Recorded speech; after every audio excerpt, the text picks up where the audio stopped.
The old bus rattled along the highway, and 15-year-old Maya pressed her forehead against the cold window.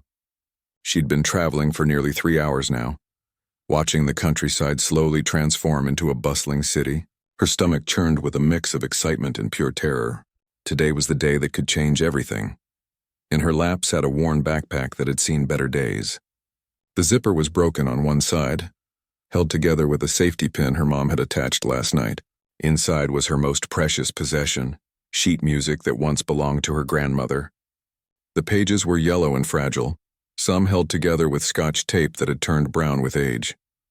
Maya clutched the backpack tighter as the bus pulled into the station. She'd never been to this part of the city before. Everything looked so expensive, so polished, so far removed from her small town where everyone knew everyone, and the biggest building was the old church on Main Street. The Hartwell Music Academy was a 20-minute walk from the bus station. Maya had memorized the route using her phone last week, checking it over and over until she could see the path in her dreams. She couldn't afford to get lost. The audition started at 2 o'clock, and missing it wasn't an option. This scholarship was her only chance. As she walked, the buildings grew taller and more impressive. Soon she found herself on a street lined with boutiques and cafes where a single cup of coffee probably cost more than her lunch for a week. Well-dressed people hurried past, talking on their phones, carrying designer bags, living lives that seemed impossible to Maya. Then she saw it. The Hartwell Music Academy rose before her like a palace. It was all white marble and huge columns with wide stone steps leading to massive wooden doors. Maya stopped walking, her breath catching in her throat. For a moment, she considered turning around. What was she thinking? She didn't belong here, but then she remembered her grandmother's voice. "Baby girl," she used to say, "talent doesn't ask permission. It just shows up and does the work." Maya took a deep breath, straightened her shoulders, and climbed those intimidating steps. Inside was even more overwhelming. The entrance hall had floors so shiny she could see her reflection. Crystal chandeliers hung from the ceiling, throwing rainbow patterns across the walls. Everything smelled expensive, like old books and furniture polish and money. Students were everywhere, and they all looked like they'd stepped out of a magazine. The girls wore elegant dresses or trendy outfits with designer labels. The boys had expensive watches and perfectly styled hair. They carried instrument cases that looked brand new, probably worth more than Maya's entire wardrobe. She felt her sneakers squeak against the marble floor with each step. The sound seemed impossibly loud, and she was sure everyone was staring at her. Her jeans had a small stain on the knee from helping her mom in the garden yesterday. Her jacket was her brother's old one, too big in the shoulders. She'd tried her best to look presentable, but now she realized her best wasn't nearly enough. The registration desk stood at the far end of the hall. Behind it sat a woman with perfect makeup and hair pulled back in a tight bun. She was helping a boy who wore a suit that probably cost $1,000. They were laughing about something, completely at ease. Maya waited her turn, shifting from foot to foot. When the boy finally left, she approached the desk quietly. "Name?" the woman asked without looking up from her computer. "Maya Chen," she said softly. "Speak up, please." "I can't hear you." "Maya Chen," she repeated, louder this time, hating how her voice shook. The woman typed something, then pushed a paper across the desk. "Sign here." Waiting areas through those doors. "You're number 47. Maya signed with a pen that probably cost more than her entire pencil case at school. Her handwriting looked messy compared to the elegant signatures above hers. She took her number, a small card with 47 printed in gold, and headed toward the waiting area. The waiting room was just as fancy as everything else. Leather chairs lined the walls, and a huge window overlooked a garden where a fountain sprayed water into the air. At least 30 other students were already there, some practicing scales on their phones with headphones, others chatting in small groups. Maya found an empty chair in the corner and sat down carefully, as if the furniture might break under her.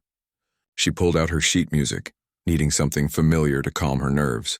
The Chopin ballad her grandmother had loved so much. They'd played it together countless times on their old upright piano at home. That piano had been her grandmother's pride and joy. She'd bought it used, spending money she'd saved for years. 3 jobs she'd worked to afford it: cleaning houses in the morning, working at the grocery store in the afternoon, and doing alterations for the local tailor at night. Also, Maya could have an instrument to practice on. The piano was old and some keys stuck. The sound wasn't perfect, But every evening after school, her grandmother would sit beside her on that worn bench, her weathered hands guiding Maya's smaller ones across the keys. She taught her everything, not just how to play the notes, but how to feel the music, how to let it flow through you like water. 2 years ago, her grandmother had passed away quietly in her sleep. Maya still missed her every single day. That old piano was silent now, sitting in their living room like a shrine. Her mom couldn't afford to tune it, and Maya could barely bring herself to play it without crying. But today she would play for her grandmother. She would show everyone what those evening lessons and that broken piano and all that love had created. Around her, the other students were talking. She tried not to listen, but their voices carried. Did you see the Steinway they have on stage? It's incredible. My teacher says the judges here are impossible to impress. Professor Rosewood rejected someone who placed third in the national competition last year. I heard they only give out 2 scholarships. 2 out of like 100 applicants. Maya's heart sank. She'd known the competition would be tough, but hearing it said out loud made it feel real. She looked down at her taped-together sheet music and wondered if she'd made a terrible mistake coming here. A group of 3 girls nearby kept glancing at her and whispering. They wore matching outfits that screamed expensive, designer brands Maya recognized from magazines. Their hair and makeup were perfect. They looked like they'd never worried about money a day in their lives. One of them caught Maya looking and quickly turned away, saying something to her friends that made them all giggle. Maya felt her cheeks burn. She knew what they were thinking. She didn't fit in here. She was the girl from nowhere with her broken zipper and borrowed jacket, daring to dream she could compete with people who'd had every advantage. But she was here now. She'd come too far to give up. Her number was 47, which meant she'd have to wait a while. Maya closed her eyes and began to play the music in her mind, her fingers moving slightly as if touching invisible keys. She'd practiced this piece 1,000 times. She knew every note, every pause, every emotion it required. She just had to believe in herself the way her grandmother had believed in her. That had to be enough. It had to be. The minutes crawled by like hours. Maya watched as students were called one by one, their numbers announced over a speaker system that echoed through the waiting room. Each time someone left to audition, the tension in the room seemed to grow thicker. Number 33 was called. A tall boy with perfectly styled hair stood up, straightened his expensive tie, and walked toward the audition room like he owned the place. His parents, who'd been sitting nearby, squeezed his hands and whispered encouragement. Maya wondered what that felt like, having people there to support you. Her mom had wanted to come so badly, but she couldn't take time off work. They needed every penny, especially after paying for Maya's bus ticket and the outfit she was wearing. Her younger brother had offered to come instead, but Maya told him to stay in school. Education was important. She'd be fine on her own, except she wasn't fine. Not really. Every minute sitting in this waiting room made her feel smaller and more out of place. The 3 girls nearby had gotten louder, no longer bothering to whisper. They were discussing their recent performances at some youth orchestra in the city. Apparently, they'd played at a fancy concert hall downtown, wearing evening gowns, performing for hundreds of people. The standing ovation lasted like 5 minutes, one of them said, flipping her shiny hair over her shoulder. My teacher said it was the best she'd ever heard me play. Oh, I remember that night, another chimed in. Wasn't that when we all went to that Italian restaurant afterward? The one where they make the pasta right at your table? They laughed together, comfortable and confident, discussing a life that seemed like a fairy tale to Maya. She'd never been to a concert hall. She'd never worn an evening gown. The fanciest meal she'd ever had was at the diner on her birthday when her mom let her order a milkshake. With her burger, more numbers were called. 36, 39, 41. Maya was getting close now. Her hands started to sweat and she wiped them on her jeans, hoping no one noticed. That's when one of the 3 girls looked directly at her, really looked at her, from her worn sneakers up to her borrowed jacket. The girl's eyes lingered on Maya's backpack with its broken zipper, then moved to the sheet music in her lap. Oh my God, the girl said, not even trying to be quiet. Are those actual papers? Like printed from home? Her friends turned to look and Maya felt her face go hot. She wanted to disappear, to melt into the leather chair and never be seen again. I think they are, another girl said, squinting at the yellowed pages. Wait, is that tape? Are those pages held together with tape? They started giggling, covering their mouths, but not really trying to hide their amusement. Other students nearby turned to see what was funny, and soon Maya felt like everyone in the room was staring at her. "That's so vintage," the third girl said with fake sweetness in her voice. "I mean, everyone uses tablets now. Or at least proper bound sheet music. But hey, if you can't afford it, I guess." She didn't finish the sentence, but she didn't need to. The meaning was crystal clear. Maya wanted to explain that this music had belonged to her grandmother, that it was precious to her, that every piece of tape held a memory.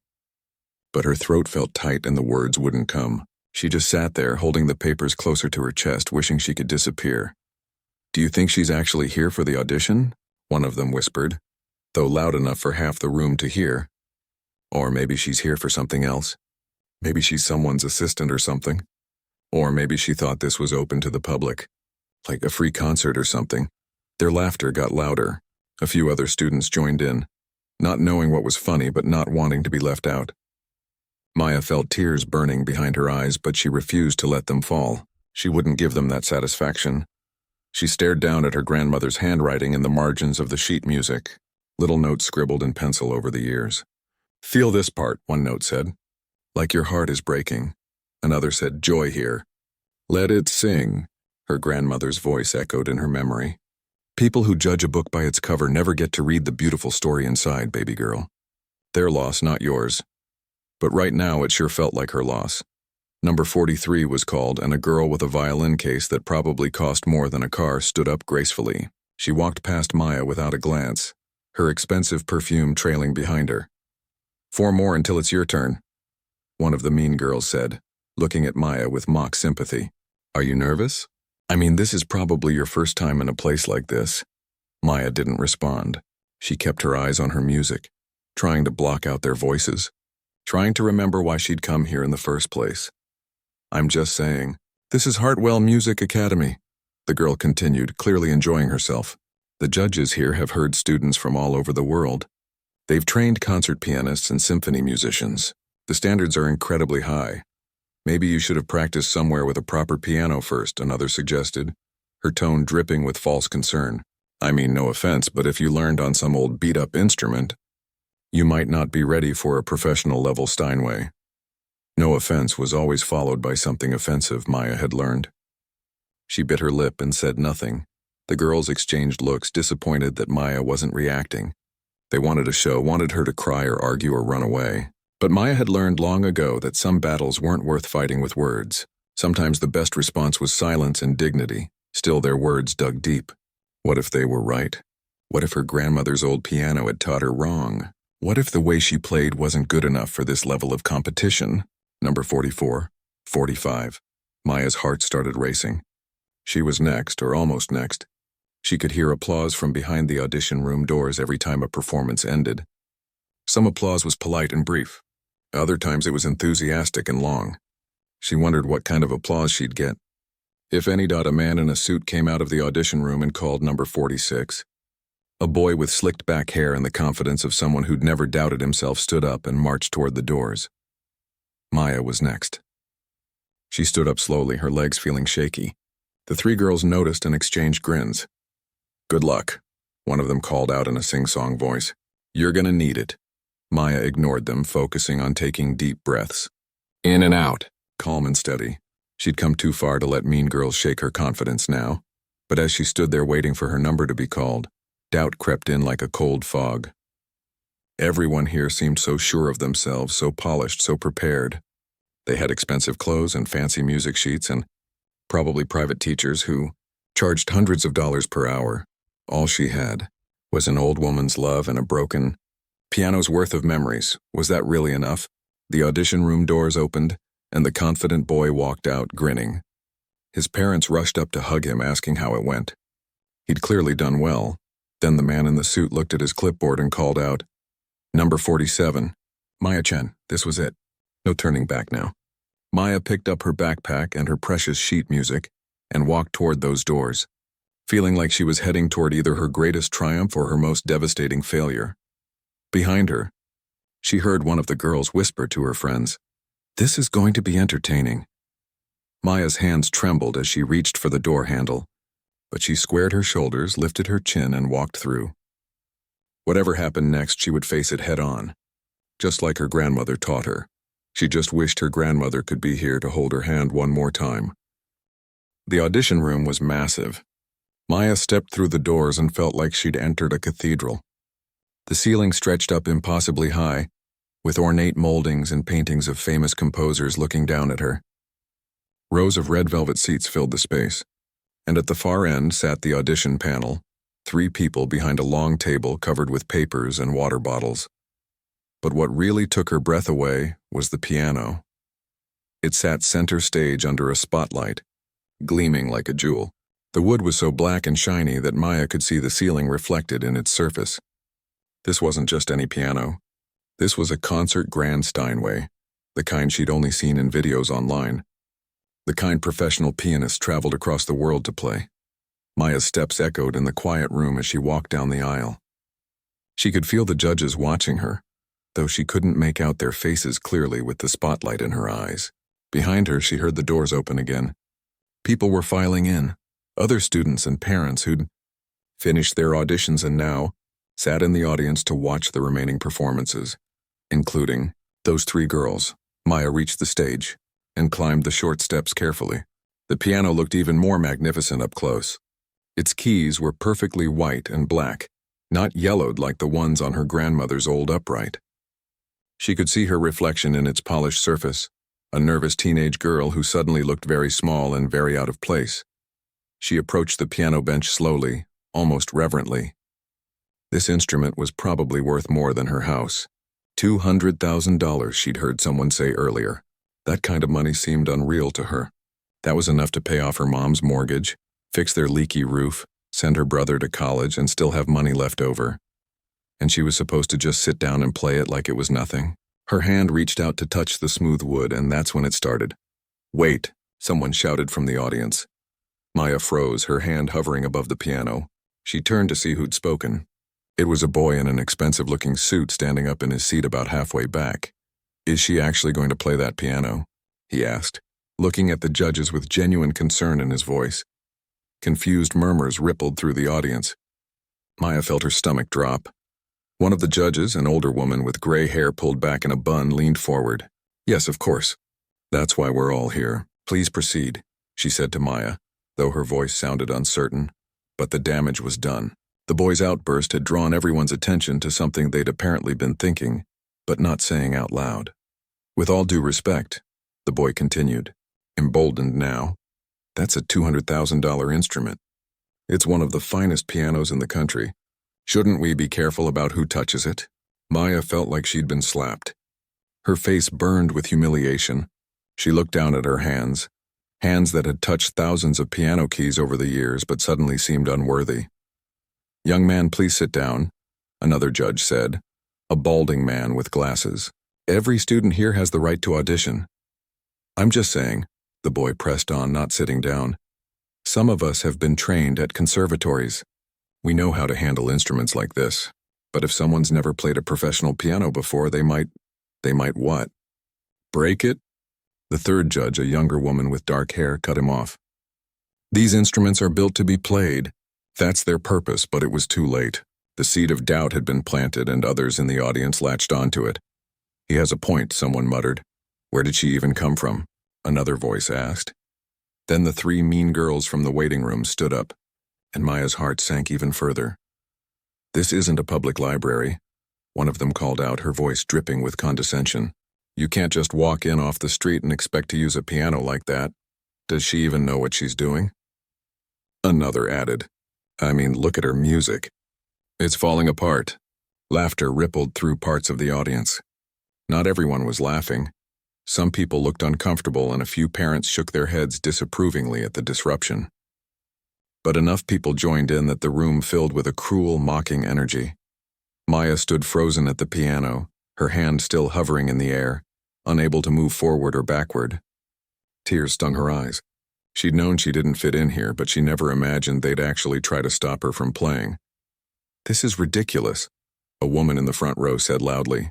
"Some of us paid good money for our children's applications. Why should we have to sit here and watch someone who clearly doesn't belong?" The gray-haired judge stood up, her face flushed with anger. "That is enough. Everyone sit down and be quiet, or I will have you all removed." This young lady has as much right to be here as anyone. But her words barely registered over the noise. More people were talking now, some defending Maya, others agreeing with the critics. The room had descended into chaos. "Look at her clothes," someone said. "She probably can't even read music properly." "I heard she learned from YouTube videos," another voice laughed, though Maya had no idea how anyone could have heard that. Someone should escort her out before she embarrassed herself, and us. The words hit Maya like physical blows. Each comment felt like it was stripping away another layer of her confidence, her dignity, her worth. She looked at the judges helplessly, but they were busy trying to restore order, calling for quiet, threatening to clear the room. Maya looked down at the piano keys. They blurred as tears filled her eyes. Maybe everyone was right. Maybe she didn't belong here. Maybe she should have stayed home, should have known better than to think a girl like her could compete in a place like this. Her grandmother's sheet music trembled in her shaking hands. One of the taped edges had come loose during all the commotion, and a corner of the page was hanging free. Even her most precious possession was falling apart in this moment. She wanted to run. Every fiber of her being screamed at her to leave this stage, leave this building, go home and never come back. She could take the bus home, tell her mom the audition was full, pretend this humiliation had never happened. But then something stopped her. In her mind, she heard her grandmother's voice as clear as if the old woman were standing right beside her. "Baby girl, the world is full of people who will tell you that you're not good enough. But here's the secret. They're just afraid of what you might become." Maya closed her eyes and took a deep breath. Then another. The noise in the room seemed to fade slightly, or maybe she just stopped listening to it. When she opened her eyes again, something had shifted inside her. Yes, she was scared. Yes, she felt humiliated. Yes, she was so far out of her comfort zone that she could barely breathe. But she was also her grandmother's student. She was the girl who'd practiced every single day for 8 years, who'd learned to play on a piano with broken keys, who'd memorized entire pieces because her family couldn't afford new sheet music. She was the girl who loved music so much that nothing else mattered when her fingers touched the keys. And these people, with their expensive clothes and their fancy training, and their cruel words, they didn't know her. They didn't know what she'd been through. They didn't know what she could do. Maya wiped her eyes with the back of her hand. She straightened her shoulders. She walked to the piano bench and sat down, placing her falling-apart sheet music on the stand with steady hands. The audience noise continued, but she didn't hear it anymore. She adjusted the bench height, positioned her feet on the pedals, and raised her hands over the keys. The boy in the suit was still standing, still protesting. "This is insane. Someone needs to." Maya's fingers came down on the first notes of Chopin's Ballade, and the boy's words died in his throat. The sound that came from that magnificent Steinway was pure and clear and absolutely perfect. The opening notes of the piece were soft, almost questioning, like a voice emerging from darkness. Maya played them with such delicate precision that the entire room fell silent to hear. And in that sudden silence, something remarkable began to happen. The piano wasn't just an instrument anymore. In Maya's hands, it became a voice, her grandmother's voice, the voice of every person who'd ever been told they didn't belong. The laughter stopped. The mocking ended. Even the judges who'd been trying to restore order fell quiet and leaned forward to listen. Maya didn't notice. She was lost in the music now, in the world she and her grandmother had created together during all those evening practice sessions. Her fingers moved across the keys like they'd been born to be there, and the piano responded with a sound so beautiful it made the air shimmer. This was just the beginning. The piece would build and grow, would soar and rage and whisper and shout. But in these opening moments, Maya had already accomplished something extraordinary. She'd turned a room full of mockers into a room full of listeners, and she was just getting started. The music flowed from Maya's fingers like water from a spring, natural, unstoppable, pure. Those first gentle notes of Chopin's Ballade had silenced the room, but now the piece began to grow, to build, to transform from a whisper into something more powerful. Maya's eyes were closed now. She didn't need to see the keys anymore. Her fingers knew where to go, had traveled this path thousands of times before. But more than that, she could feel the music in her bones, in her blood, in the very core of who she was. The melody shifted, becoming more complex. Her left hand laid down a foundation of deep, rolling chords while her right hand danced above, spinning out the main theme with a clarity that made each note shine like a star. The Steinway responded to her touch with a richness of sound she'd never experienced before. It was like she'd been speaking in whispers her whole life, and suddenly someone handed her a voice that could fill an entire auditorium. In the audience, the boy in the expensive suit slowly sank back into his seat. His face had gone pale, his mouth slightly open. The girl next to him, probably his mother, touched his arm and whispered something, but he just shook his head, unable to look away from the stage. The three mean girls sat frozen in their seats. The one who'd called Maya out first gripped the armrests of her chair, her knuckles white. Her friends exchanged glances, their earlier smugness completely wiped away, replaced by something that looked like shock and maybe, just maybe, shame. Parents who'd been scrolling through their phones put them away. Students who'd been whispering fell silent. Even the judges, who'd heard hundreds of auditions over the years, sat straighter in their chairs, leaning forward without realizing it. Maya let the melody breathe, giving it space to speak.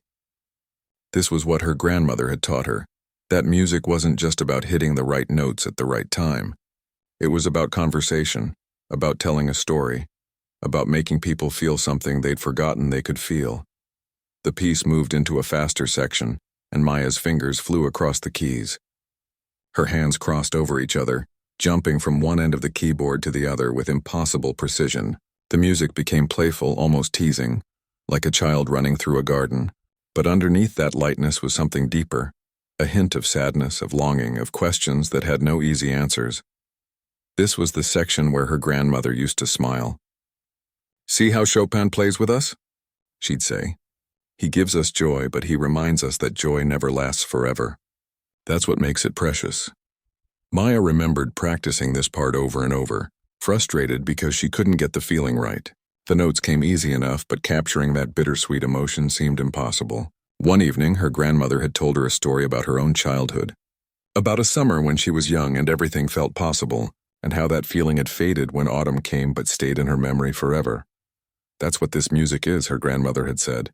"It's trying to hold on to something beautiful even as you know it's slipping away." After that conversation, Maya understood. And now, sitting at this magnificent piano in this fancy auditorium, she poured all of that understanding into every note. In the front row, a woman in an elegant dress wiped her eyes discreetly. Her husband, a distinguished-looking man with gray at his temples, reached over and took her hand. They'd come here expecting to hear their daughter play in an hour, expecting a standard audition, expecting nothing unusual. They hadn't expected to be moved to tears by a girl they'd never met. The gray-haired judge, the one who'd defended Maya earlier, felt goosebumps rise on her arms. In her 30 years of teaching at this academy, she'd heard thousands of students play. Many were technically perfect. Some were quite good. A rare few were excellent. But this was something else entirely. This was the kind of playing that reminded her why she'd dedicated her life to music in the first place. Maya's performance continued to build. The piece demanded everything from a pianist: technical skill, emotional depth, physical stamina, and artistic vision. Most 15-year-olds couldn't handle even one of those elements at this level. Maya was delivering all four. Her foot worked the pedals with expert timing, letting some notes ring out while dampening others, creating a landscape of sound that had layers and textures. Her arms moved with surprising strength, attacking the keyboard with force when the music called for it, then pulling back to a whisper in the next breath. The music entered a darker section now, and the mood in the room shifted with it. The playful melody from before twisted into something more ominous, more questioning. Chopin was wrestling with something here, and Maya wrestled right along with him. Her face showed the intensity of what she was feeling. Her eyebrows drawn together, her lips pressed tight, her whole body swaying with the emotion of it. This was the part her grandmother had struggled to teach her. Pain, she'd said, real pain has a sound, not the sharp pain of a cut or a burn. The deep pain of loss, of love that couldn't last, of dreams that died before they could bloom. That's what Chopin is talking about here. Maya had been too young to really understand. She'd never lost anything except maybe a school competition or a friendship that drifted apart. But then her grandmother got sick. And during those final months sitting by her bedside, watching this woman who'd given her everything slowly fade away, Maya began to understand that deep, aching pain. Now she played it. Every note carried the weight of those difficult days. Every chord progression spoke of sitting in a hospital room, holding a hand that grew weaker by the day. Every dynamic shift reflected the strange mix of hope and despair that comes with losing someone you love. The audience felt it. They might not have known Maya's story, but they knew pain. Everyone did. And hearing it expressed so honestly, so vulnerably through music, something broke open inside them. A man in the back row, a famous piano teacher himself, felt his throat tighten. He'd been skeptical when he saw Maya walk on stage. He'd judged her by her appearance, her cheap clothes, her nervous demeanor. Now he felt ashamed of that judgment. This girl understood music in a way that couldn't be taught, only lived. The three mean girls sat in silence, and for the first time all day, they weren't thinking about themselves. The lead girl, the one who'd been cruelest, felt something uncomfortable stirring in her chest. She'd been taking piano lessons since she was 4 years old. Her parents had spent tens of thousands of dollars on her training. She'd won competitions, performed in nice venues, received plenty of praise, but she'd never made anyone feel anything close to what Maya was making this room feel right now. The realization hit her like cold water. All her advantages, her expensive teachers, her perfect instruments, her opportunities. They'd given her technical skill, but not this. Whatever this was, it couldn't be bought. It had to be earned through something else entirely. Something she wasn't sure she had. Maya moved into another shift in the music. The darkness began to lift slowly, tentatively. The melody emerged again, but changed now. Not naive and playful like before, but wiser, sadder, yet somehow more beautiful for having gone through the darkness. This was the part where Chopin seemed to be saying, yes, life hurts. Yes, we lose the things we love. But listen to how beautiful it can still be. Her grandmother had played this section with tears streaming down her face near the end, when she knew she didn't have much time left. Maya had sat beside her crying too, but still playing. Their 4 hands on that old broken piano, making music together one last time. Remember this, baby girl, her grandmother had whispered after they finished. Remember that beauty and sadness can exist together. That's not a contradiction. That's life, Maya remembered. And now in this moment she was sharing that lesson with everyone in this room. She was showing them that this strange, painful, beautiful thing called life could be captured in sound and melody. In the space between notes, the piece wasn't over yet, there was still more to come. Technical challenges that would push her to her limits. But already something profound had happened. The girl they'd mocked, the girl they'd tried to shame off the stage, had proven herself to be something they hadn't expected. She wasn't just a pianist. She was an artist. And artists speak truths that make people uncomfortable, that force them to feel things they'd rather avoid, that hold up mirrors that show us who we really are. Maya played on, lost in her grandmother's gift, and the room listened with the kind of attention that comes only when something real and rare and utterly honest is happening. The kind of attention that changes people, whether they want to be changed or not. The music swelled and filled every corner of the auditorium. Maya's performance had reached the heart of Chopin's Ballade, where the composer poured everything he had into cascading runs and powerful chords. This was where most pianists started to struggle, where technical skill alone wasn't enough. You needed strength, endurance, and an almost athletic precision. Maya's hands moved faster now, her fingers a blur as they raced across the keyboard. The notes came so quickly they almost tumbled over each other, like water rushing down a mountainside. But each one was distinct, clear, perfectly articulated. She wasn't just playing the notes, she was sculpting them, giving each one its own voice even as they merged into a greater whole. Her whole body moved with the music. She swayed on the bench, leaned into the keyboard during the powerful sections, pulled back during the softer moments. Her shoulders rose and fell with her breathing. This wasn't just her fingers playing. It was her entire being channeled through this magnificent instrument. The boy in the expensive suit couldn't believe what he was hearing. He'd studied piano at one of the best music schools in the city since he was 6 years old. His teacher charged $300 an hour and had trained students who now played in professional orchestras. He'd practiced this exact same piece himself last year, spent months on it, performed it at a student recital where people had clapped politely. But he'd never made it sound like this, not even close. He looked down at his hands resting on his lap. These hands had played thousands of hours of scales and exercises, They could execute complicated passages with technical accuracy. But watching Maya, he realized something uncomfortable. There was a difference between playing music correctly and making music speak. He'd been trained in the first. She somehow knew how to do the second. The three mean girls sat transfixed. The lead girl, whose name was Jessica, felt something crumbling inside her. She'd built her entire identity around being the best young pianist in her social circle. At her school, she was known as the music prodigy. Teachers praised her. Other students envied her. Her parents bragged about her at dinner parties.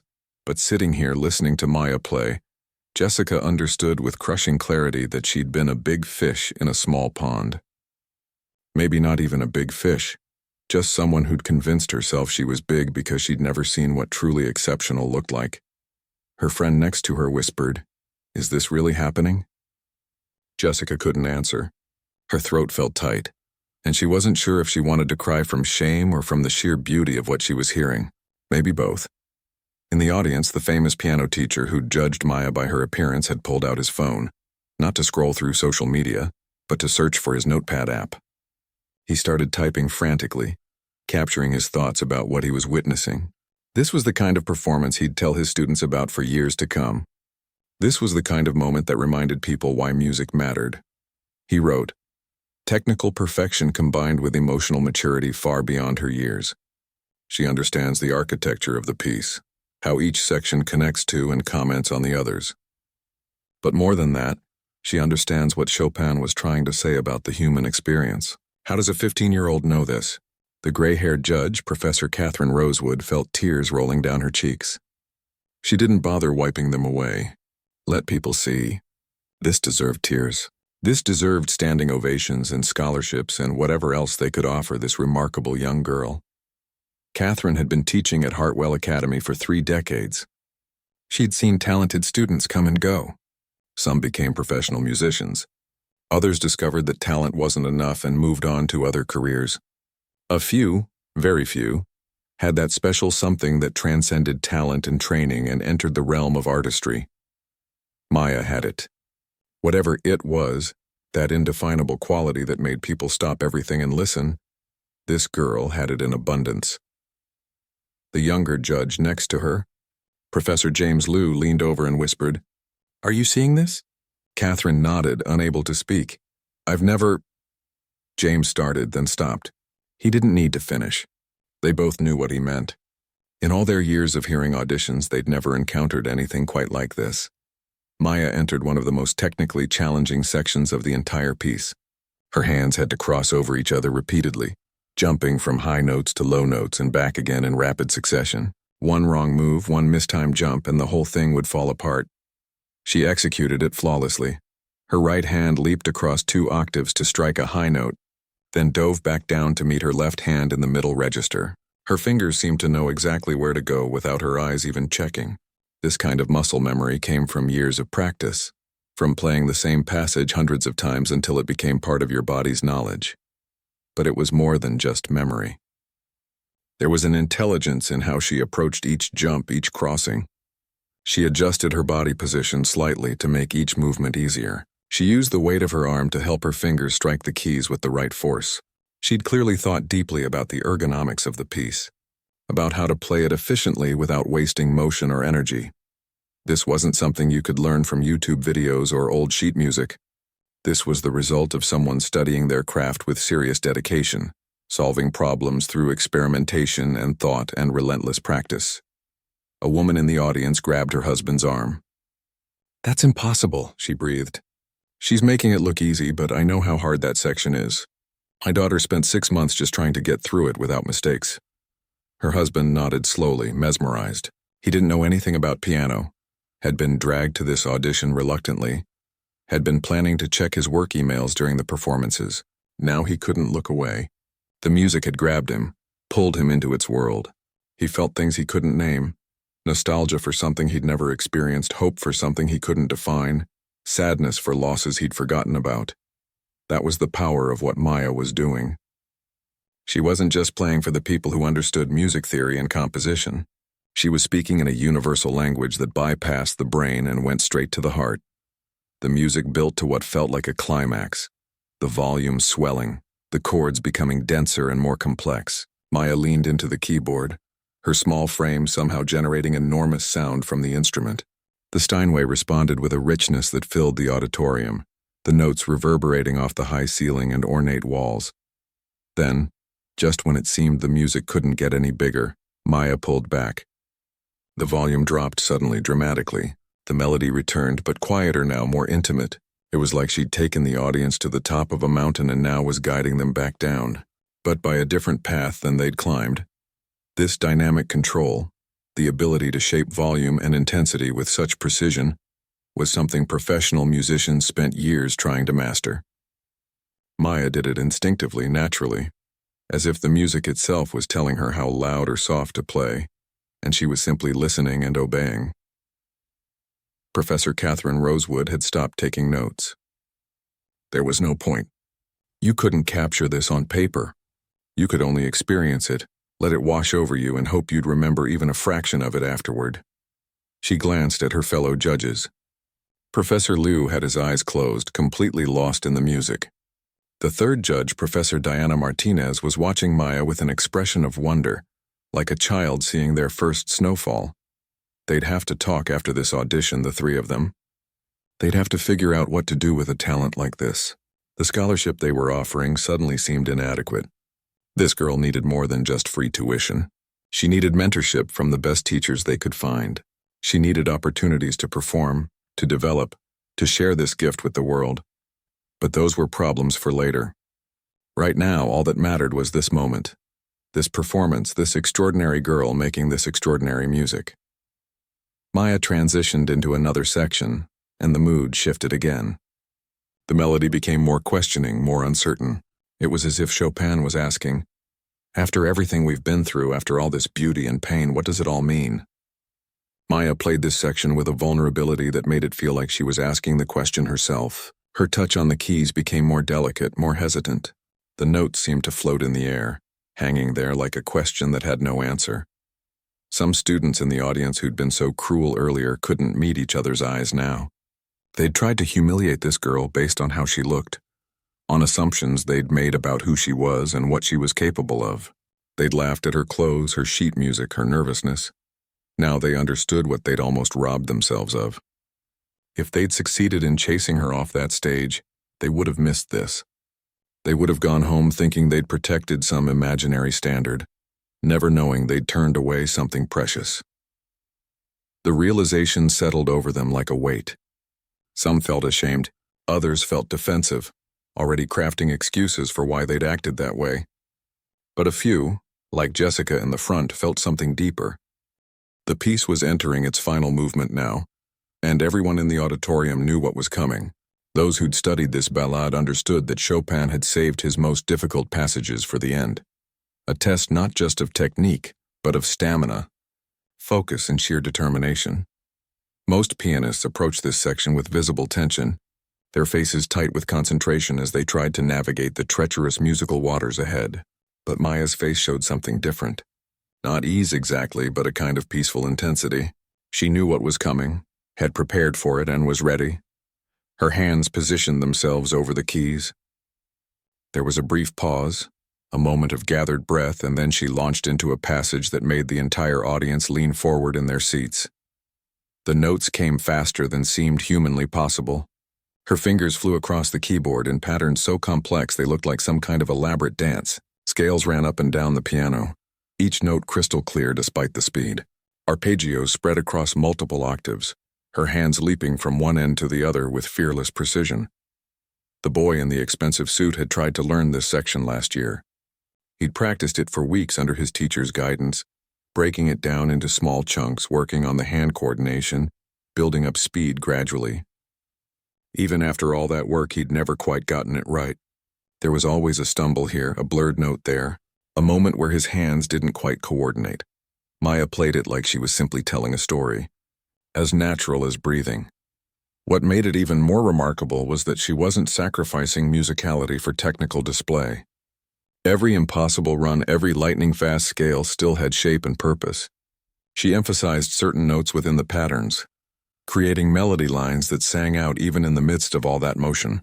She used subtle variations in timing, rushing slightly here, pulling back there, to give the music emotional depth even while meeting its technical demands. Professor James Liu shook his head in amazement. He'd been a concert pianist himself in his younger days, had performed this piece in recitals across the country. He knew exactly how hard what Maya was doing actually was. The physical demands alone were exhausting. Your hands had to move independently but in perfect coordination. Your fingers had to strike keys with exactly the right force. Your arms had to support your hands through wide jumps without tensing up. And Maya was doing all of it while still connecting emotionally to the music, while still telling Chopin's story, while still making the audience feel something. How? He whispered to Catherine. How is this possible? Catherine could only shake her head. She had no answer. In the audience, the famous piano teacher was recording now, his phone pointed at the stage. He'd never done this at an audition before. It felt almost invasive. But he knew instinctively that he was witnessing something historic, and he wanted evidence that it had really happened. His colleagues wouldn't believe him otherwise. Maya's arms moved with surprising strength and fluidity. Playing piano at this level wasn't just about finger technique. It required the coordination of your entire upper body. Your shoulders had to stay relaxed but supportive. Your back had to be strong enough to maintain posture through extended playing. Your arms had to generate power while remaining flexible enough for quick movements. Watching Maya, it was clear she understood all of this instinctively. Her posture was perfect. Back straight but not rigid, shoulders down and relaxed arms at just the right angle. Every movement seemed efficient, nothing wasted. This was the body mechanics of someone who'd spent years developing their technique, not through formal training necessarily, but through careful observation and intelligent practice. Her grandmother's voice echoed in Maya's mind as she played this difficult section. Don't fight the piano, baby girl. Work with it. The instrument wants to make beautiful sounds. Your job is to show it how. That old upright piano at home had required a heavier touch than most modern pianos. Some of its keys stuck unless you hit them firmly. Maya had learned to play with more force than was usually necessary. When she'd first encountered the Steinway today, she'd been worried that her heavy-handed technique would sound clumsy on such a sensitive instrument. But the opposite had happened. The strength she'd developed from wrestling with that imperfect piano gave her the power to create enormous sound when this piece demanded it. And because she'd learned to listen so carefully, compensating for the old piano's quirks, she had the sensitivity to play softly when needed. Her grandmother's limitations had somehow prepared her perfectly for this moment. The music built and built, layer upon layer of sound accumulating like a gathering storm. Maya's hands moved in opposite directions, her right hand racing up the keyboard while her left hand thundered down in powerful bass notes. The two hands had to trust each other completely, never looking, never checking, just knowing the other would be where it needed to be. A woman in the third row gasped audibly. Her daughter, sitting next to her, had been learning piano for 8 years.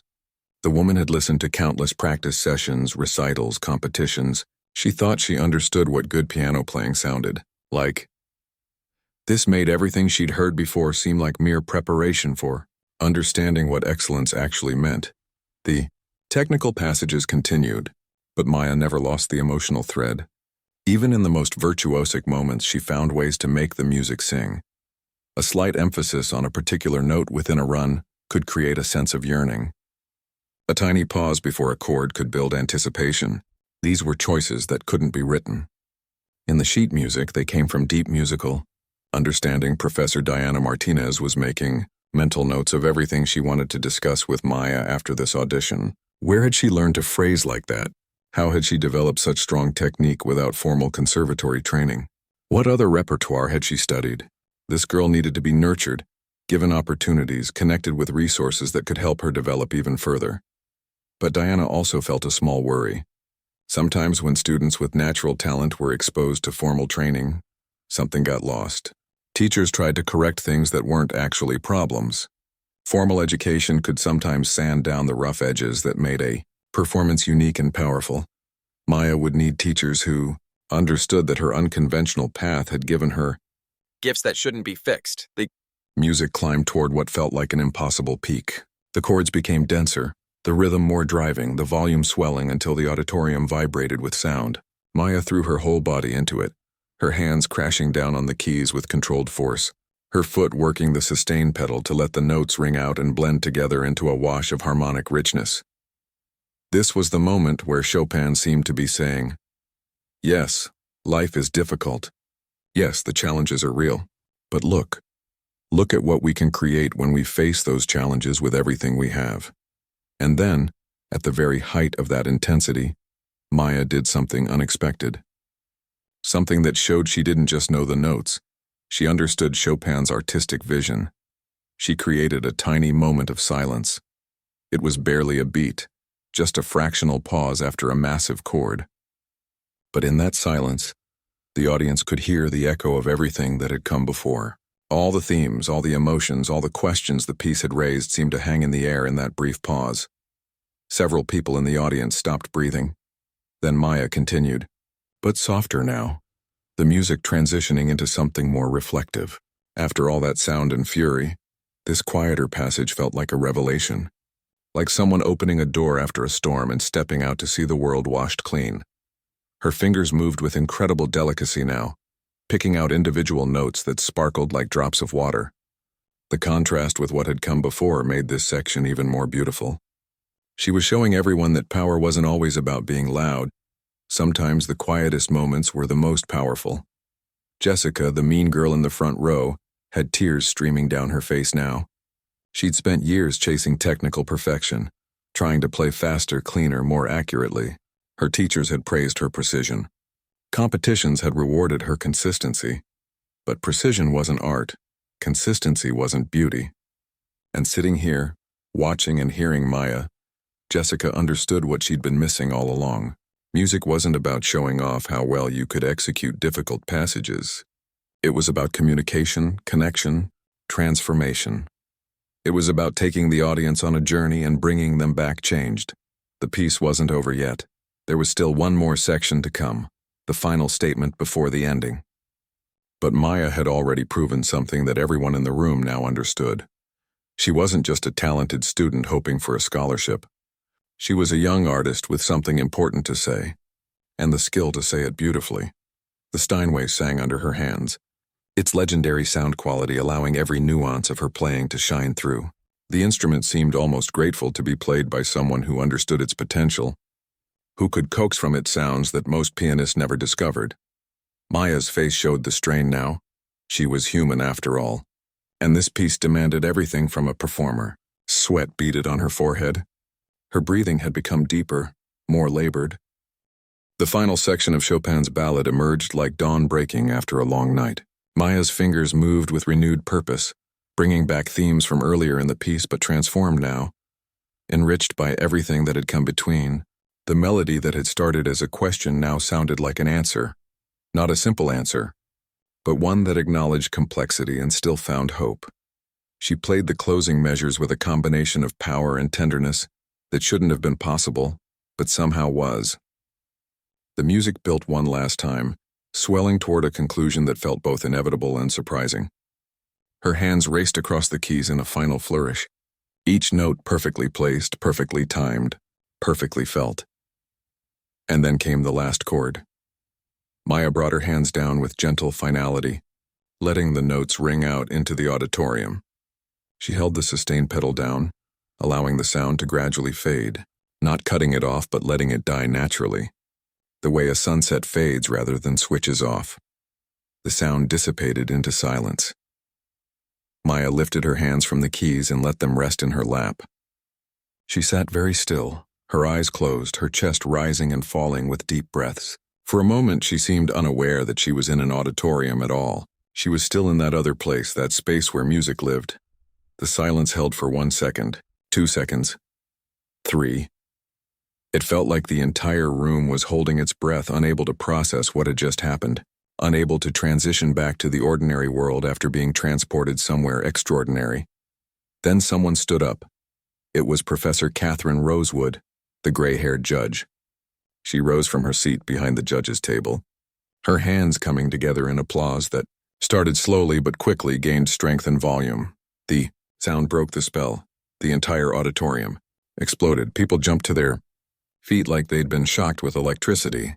The applause was immediate and thunderous, filling the room with a sound almost as powerful as the music had been. But it wasn't just polite applause or even enthusiastic applause. This was the kind of applause that came from somewhere deeper, from gratitude, from awe, from the need to express something that words couldn't capture. Students who moments before had been critical or dismissive were now clapping with tears in their eyes. Parents who'd barely been paying attention stood with their mouths open in amazement. The boy in the expensive suit was on his feet, his hands coming together so hard they had to be stinging, his face flushed with emotion. "Oh my God," he kept saying to no one in particular. "Oh my God." Jessica and her two friends stood together clapping, but their expressions were complex. There was admiration there, yes, but also something that looked like devastation. They'd built their identities around being the best, around their expensive training and prestigious schools. In 10 minutes, a girl in second-hand clothes had shown them what being the best actually meant. Jessica's hands came together mechanically at first, still processing, still trying to understand. Then something shifted in her face. The competitive mask cracked and real emotion broke through. She started clapping harder, more genuinely, tears streaming down her face. These weren't tears of jealousy or defeat. They were tears of recognition, the kind you cry when you witness something so beautiful it changes your understanding of what beautiful means. "I'm sorry," she mouthed toward the stage, though Maya couldn't see her. "I'm so sorry." Her friends noticed and looked at her with surprise. One of them opened her mouth to say something, then closed it. She looked back at Maya on the stage, really looked at her this time, and her own expression softened. She reached over and took Jessica's hand, squeezing it. Sometimes being humbled was exactly what a person needed. Professor James Liu was clapping so hard his palms were red. He turned to Professor Martinez next to him, shouting to be heard over the applause. "In 30 years I've been teaching and I've never—" He didn't finish because he couldn't. His voice broke with emotion. Diana nodded, understanding completely. She was clapping too, but she was also analyzing, her mind already racing ahead. This girl needed to be performing publicly, not just in auditions. She needed to be entered in competitions, national ones, maybe even international. She needed recordings made, opportunities created, doors opened. The applause continued, wave after wave of it. People weren't stopping, weren't sitting down. Some were whistling. Others were shouting, "Brava!" A few people in the back were stamping their feet, adding rhythm to the chaos of appreciation. Maya finally opened her eyes and seemed to realize where she was. She turned to face the audience, her face pale with shock. She'd been so lost in the music that she'd forgotten she was performing for anyone. Now, seeing hundreds of people on their feet clapping and cheering for her, she looked overwhelmed. Her legs felt shaky as she stood up from the piano bench. She attempted a small bow, the way she'd seen performers do in the videos she'd watched online. The gesture was awkward, uncertain, but somehow that made it more endearing. She wasn't performing humility. She was genuinely shocked that people were responding this way. The applause somehow got even louder. The famous piano teacher in the audience had stopped recording now. He was clapping with everyone else, but his mind was already composing the messages he'd send to his colleagues. "You won't believe what I just witnessed," he'd write. A 15-year-old nobody named Maya. Chen just walked into Hartwell Academy and gave one of the most extraordinary performances I've ever heard. The woman whose daughter had practiced piano for 8 years leaned over to her husband. "Did that really just happen?" she asked, her voice shaky. Her husband, who'd never cared much for classical music, who'd been dreading a day of sitting through endless auditions, nodded slowly. "I think I just understood why people love this music," he said. "I actually understood it." His wife started crying then, though she couldn't have explained exactly why. Maya stood at the front of the stage, her hands clasped in front of her, still looking stunned. She had imagined many possible outcomes for this audition. Best-case scenario in her mind had been playing without making mistakes and maybe getting a polite acknowledgement from the judges. This response was so far beyond anything she'd dared to hope for that she couldn't process it. Professor Catherine stood up from her seat behind the judges' table and walked toward the stage. The audience's applause continued but quieted slightly as people wanted to hear what she would say. Catherine climbed the stairs to the stage, moving quickly despite her age, and approached Maya. Maya's eyes went wide as the distinguished professor came toward her. She'd seen Professor Catherine's picture on the Academy website, knew who she was, one of the most respected piano teachers in the country, a former concert pianist herself, someone whose approval could change a young musician's life. Catherine reached Maya and, to everyone's surprise, pulled the girl into a tight embrace. Maya stood frozen for a moment, then carefully put her arms around the older woman, who was trembling. "Thank you," Catherine whispered into Maya's ear, her voice thick with emotion. "Thank you for reminding me why I dedicated my life to this." She pulled back and held Maya at arm's length, looking at her face with something like wonder. Then she turned to face the audience, keeping one hand on Maya's shoulder. The applause died down as everyone waited to hear what she would say. Catherine's voice shook as she spoke, but she didn't try to hide it. "In all my years at this institution, and that is many years, I assure you, I have rarely witnessed such—" She paused, searching for the right word. "Such artistry. Such honest, powerful, transformative artistry." People nodded, some calling out in agreement. "This young woman," Catherine continued, her hand squeezing Maya's shoulder, "has reminded us all why we fell in love with music in the first place. Not because it's a skill to master or a resume line to add, but because it speaks to something fundamental in the human experience. Because it can take our pain and our joy and our confusion and transform them into something that connects us all." More applause started, but Catherine held up her hand gently, indicating she wasn't finished. "I want to ask you something, my dear," she said, turning to Maya. Her voice was loud enough for the microphone to pick up so everyone could hear. "Where did you study? Who was your teacher?" Maya's voice came out barely above a whisper, but in the silent auditorium the microphone caught it clearly. "My grandmother," she said. "She was my only teacher." A ripple of surprise moved through the audience. People exchanged glances, eyebrows raised. "And where did you practice?" Catherine pressed gently. "What instrument?" Maya swallowed hard. This was the part she'd been dreading. The moment when she'd have to admit just how far removed her background was from everyone else's. "We had an old upright piano at home," she said, her voice getting a little steadier. "It was used when my grandmother bought it. Some of the keys stuck. We couldn't afford to keep it tuned properly."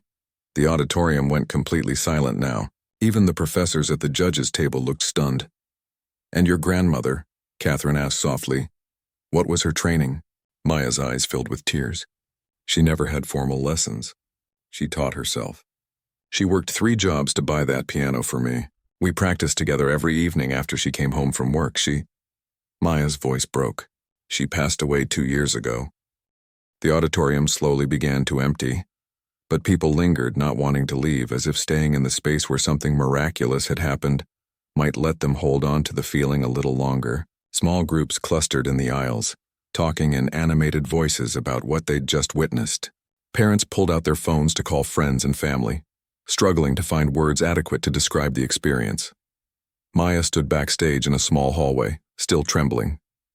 Professor Catherine had guided her away from the crowd, sensing the girl needed a moment to breathe. But even here, people kept approaching, other professors wanting to introduce themselves, administrative staff offering congratulations, students peeking around corners hoping for a glimpse of the girl who'd played like an angel.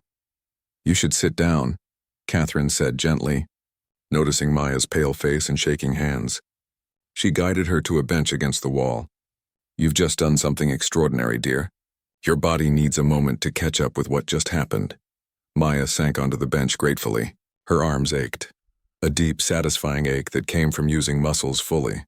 Her back was sore.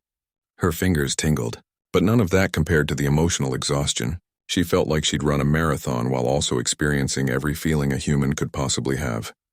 "Did that really just happen?" Maya asked, looking up at Catherine with wide eyes. Catherine smiled warmly and sat beside her. "It really did, and it's going to keep happening. You're going to perform many more times in your life, Maya. This is just the beginning."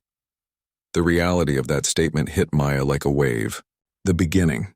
Not a one-time miracle, but the start of something. A path opening up before her that she'd barely dared to imagine. Before she could respond, Professor James Liu appeared around the corner, slightly out of breath. "There you are. Maya, I had to meet you properly." He extended his hand. I don't even have words. In my entire career, I've never heard a student play with such maturity and emotional depth. Maya shook his hand shyly. "Thank you, sir. Please call me Professor Liu." He pulled out a business card from his jacket pocket. I teach advanced technique here at the academy. When you start classes, and you will be starting classes, I'd be honored to work with you on repertoire expansion. You have something special, young lady. Really special. More people came. Professor Diana Martinez brought her a bottle of water, which Maya accepted gratefully, suddenly realizing how thirsty she was. The administrative director wanted details for the scholarship paperwork. A journalist from a local music magazine asked if she'd be willing to do an interview sometime. Maya answered questions in a daze, still not quite believing any of this was real. Through it all, Catherine stayed beside her, gently redirecting people who were too pushy, making sure Maya wasn't overwhelmed, protecting her the way a grandmother might. Maya felt a pang of grief and gratitude mixed together. Her own grandmother should have been here for this. She should have seen what her years of patient teaching had created. As if reading her thoughts, Catherine squeezed her hand. She knows, dear. Wherever she is, she knows. And she's proud. Maya nodded, not trusting herself to speak without crying again. Eventually, the crowd thinned. The next audition was supposed to start. Some poor student who now had to follow Maya's performance. Catherine made an executive decision and announced that auditions would resume after a 30-minute break. Everyone needed time to reset. When they finally had a moment of relative quiet, Catherine turned to Maya with a serious expression. I need to ask you some practical questions now. Can you do that, or do you need more time? I can try, Maya said. Good first living situation. Where are you from? Riverside. It's about 3 hours by bus. Catherine's eyebrows rose. You traveled 3 hours alone for this audition? Yes, ma'am. My mom wanted to come, but she couldn't take off work. Maya stopped herself, not wanting to overshare about their financial struggles. I understand, Catherine said kindly. Here's what's going to happen. The scholarship covers full tuition, but we also have housing stipends for students who live far away. You'll stay in our dormitory during the school year. There's also a meal plan included. And we have a fund for students who need help with supplies, sheet music, appropriate concert attire, things like that. Maya felt her eyes welling up again. I don't know what to say. Say yes. Say you'll accept the scholarship and let us help you develop this gift. Yes, Maya whispered. Yes, of course, yes. Catherine pulled out her own phone. I'm going to give you my personal number. You'll need to coordinate with your mother about enrollment, housing, all those details. But Maya, I want you to call me if you need anything. Anything at all. You're not alone in this. The kindness was almost too much to bear. Maya had spent so long feeling like she had to do everything herself. Had to be strong for her mom and her little brother. Had to figure out life without her grandmother's guidance. Having someone offer to help, to mentor, to care, it broke something open inside her. Thank you, she managed to say. I don't know how to thank you enough. You already did. You got up on that stage and shared your gift with us. That's all the thanks I need. A commotion in the hallway made them both turn. Jessica was there, standing nervously several feet away, clearly wanting to approach but uncertain if she'd be welcome. Catherine looked at Maya questioningly. Maya nodded slightly. Come here, dear, Catherine called to Jessica. Jessica walked forward slowly, her eyes red from crying. She stopped a respectful distance from Maya, her hands clasped in front of her. I needed to apologize properly, she said, her voice shaking. What I said in the waiting room and what I encouraged others to say, it was cruel and wrong. I was jealous and insecure, and I took it out on you. Maya studied her for a moment. Jessica looked genuinely devastated, not just embarrassed at being caught, but truly remorseful. Sometimes people needed to be humbled to grow. Maybe this was Jessica's moment. It's okay, Maya said quietly. It's not okay, Jessica insisted. It's really not. But maybe someday I can make it up to you. Maybe I can be better. Then just be better, Maya said simply. That's how you make it up to me. Be the kind of person who builds others up instead of tearing them down. Jessica nodded, tears spilling over again. I will, I promise. She hesitated, then added, You're an incredible pianist. Like really incredible. I hope you know that. Thank you. Jessica gave a small wave and walked away, her shoulders squared with determination. She looked like someone who'd just learned an important lesson and was planning to actually apply it. Catherine watched her go with a satisfied expression. That young lady just grew up a little. Good for her. More students came by to apologize, to congratulate, to simply see Maya up close. The boy in the expensive suit introduced himself properly. His name was David, and spent 5 minutes explaining how wrong he'd been and how much her performance had moved him. He asked if she'd be willing to practice together sometime at the academy, then immediately apologized for asking, worried he was being presumptuous. Maya found herself smiling. "I'd like that," she said. "I've never practiced with someone else before. It might be fun." David's face lit up like she'd given him a gift. As the afternoon wore on and Maya prepared to head to the bus station, Catherine walked her to the building's entrance. The sun was lower in the sky now, casting golden light across the marble steps. "You're going to face challenges," Catherine said as they stood at the door. "Not everyone will celebrate your success. Some will be envious. Others will doubt you. Will say today was a fluke. The pressure will be intense sometimes." Maya nodded, understanding this wasn't meant to discourage her but to prepare her. "But remember this feeling," Catherine continued. "Remember standing at that piano and knowing exactly who you are and what you're meant to do. Remember that you belong wherever your gift takes you, not because of where you came from or what you look like or how much money you have, but because you have something real and true to offer the world." "I'll remember," Maya promised. Catherine pulled her into one more hug. "Go home and tell your mother everything, rest, celebrate, and then get ready. Because your life is about to change in wonderful, challenging, amazing ways." Maya walked down those intimidating marble steps that had seemed so scary that morning. But she walked differently now, head high, shoulders back, carrying herself like someone who'd discovered her own worth and wouldn't forget it. The bus ride home passed in a blur of thoughts and feelings. Maya stared out the window as the city gave way to suburbs and then countryside, replaying the day in her mind, the mocking voices in the waiting room, the cruelty from the audience, the moment she decided to play anyway, the way the music had taken over, the applause that seemed to go on forever. Her phone buzzed constantly with messages from the academy, scholarship details, housing forms, orientation dates. Each notification made her heart leap. This was real. This was actually happening. When the bus finally pulled into her small-town station, Maya saw her mom waiting in the parking lot, pacing nervously. The moment she spotted Maya through the bus window, her face transformed with anxious hope. Maya practically ran off the bus and into her mother's arms. "How did it go?" her mom asked, holding her tight. "I've been worried sick all day."